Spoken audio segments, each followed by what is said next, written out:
What's up, everybody? Welcome to another edition of BookTube. I'm your host, Mr. Ahmed. Thank you so much for coming back to my classroom. It's always a pleasure to have you here, listen to me talk about books. Now today, I'm here by myself once again, and I'm excited to continue with talking about a comic book character that I have loved since his debut and have grown to love even more. That character is Miles Morales, and this is his self-titled comic. Now, if you recall from the last time that we covered Spider-Man, Miles Morales, is that I was beefing about how he had so many titles and so many different changes to what the name of his publication was that I didn't know where to start. So what I do love about this is that before I even get into reading, is that the inside cover and the back cover, it all went out of its way to tell you what order you had to go in. So there are 3 editions of the Ultimate Comics with Miles Morales. Then there is what I presented last time, and that arc lasted for 5 volumes. So the volume I did, then 4 additional ones, and now this is the new title. So I skipped a bunch of stuff in between, and that's because this is what they had at Barnes & Noble, and I grabbed it. I was really interested in reading it. And I must say, I'm so happy because the writer Saladin Ahmed and the artist Javier Garron, these guys really did Miles justice, man.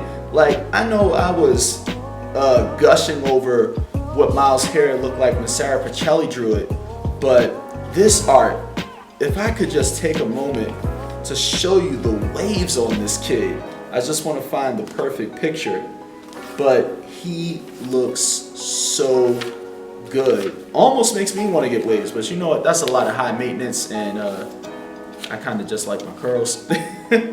But the way that they did him here, I mean, look at these waves. I know he doesn't look too happy in that picture, but you know, he got the fresh lineup, he's got a part, and it's so awesome, like, that they're actually depicting him in a way that looks like how a teen today, who is him, you know, half black, half Latino, Latinx, would dress. It's amazing.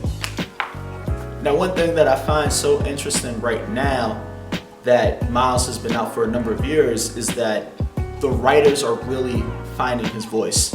So we know that Miles is smart.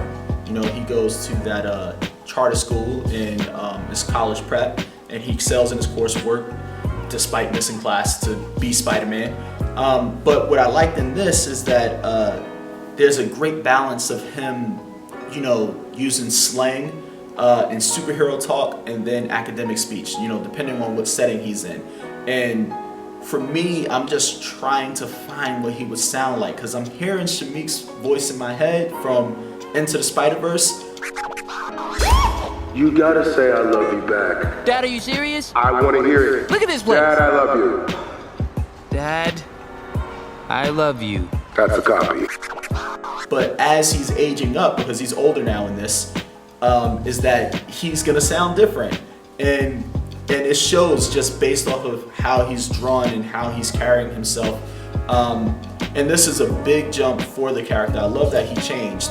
Now, even though he has changed, the character of Spider-Man is still Spider-Man. So we're not seeing Miles has, he's not having those issues that Peter had with money and being broke and getting evicted.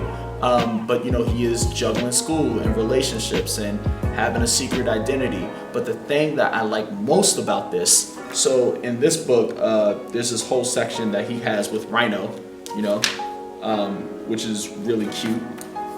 Rhino ends up teaming up with him. But Rhino says this thing to him like, you have no idea what it's like to have people judge you and to only think, you know, they know you already just from off of that. And then, you know, Miles says to himself, like, you have no idea, I might know more about that than you think. And that's the kind of thing I want to see. So, you know, moving forward with that is, I know last time I was like, oh, like, he doesn't want to be a black superhero, I don't want to be just a black teacher. You just want to be great, you know, great superhero, great teacher. But you can't abandon the position that you're in and how people will see you. You still have to answer for that. So I think that it's great that this book is continuing. I think that it's amazing that Miles is offering commentary on those issues, and it's not the whole chunk of the book. Although they did get rather political here, where they have this villain called the Snatcher, and he's stealing kids, like immigrants, and he's militarizing them. And they were talking about, it felt a lot like how in the news ICE was snatching people up. A new report is again casting a spotlight on the harsh conditions for migrant families and children who are being detained by the U.S. government near the Mexican border. William Brangham gets a first-hand account about what some children are dealing with at a detention facility southeast of El Paso. That's exactly right, Judy. The Associated Press detailed conditions inside a Customs and Border Patrol detention center in Clint, Texas, where allegedly 250 infants, children, and teenagers are being held.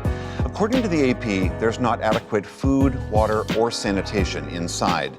The report describes teen mothers and other younger kids being asked to care for infants and toddlers on their own, with little or no help from any adults. And, I just wanted to mention that to say that you can get your information from anywhere. And it's great that they're commenting on that in a book that is so fun, but also making people aware that, hey, this is something that's happening and you should probably give it a closer look. While it's all fun and games here, Miles, Rhino, and Captain America, actually, they all saved the day. What is actually going on right now with our people and those who are trying to get into this country? I don't mean to get too political, but like I said before in the previous episode, is there anything more political than a story? Literature comes from a very particular lens, and you have to, as an audience member, as a reader, look at it as how you would perceive it, how the author probably intended, and then what maybe other people would think, if you want to hit all corners. I can't not recommend this. I think if you are looking to find what Miles is about, this is the perfect starting point. If you don't, have Comixology or the Marvel app to read everything, or you don't feel like spending a lot of money, start here. Just published in July. This is definitely a comic worth sharing. It's a book worth sharing. Go enjoy it.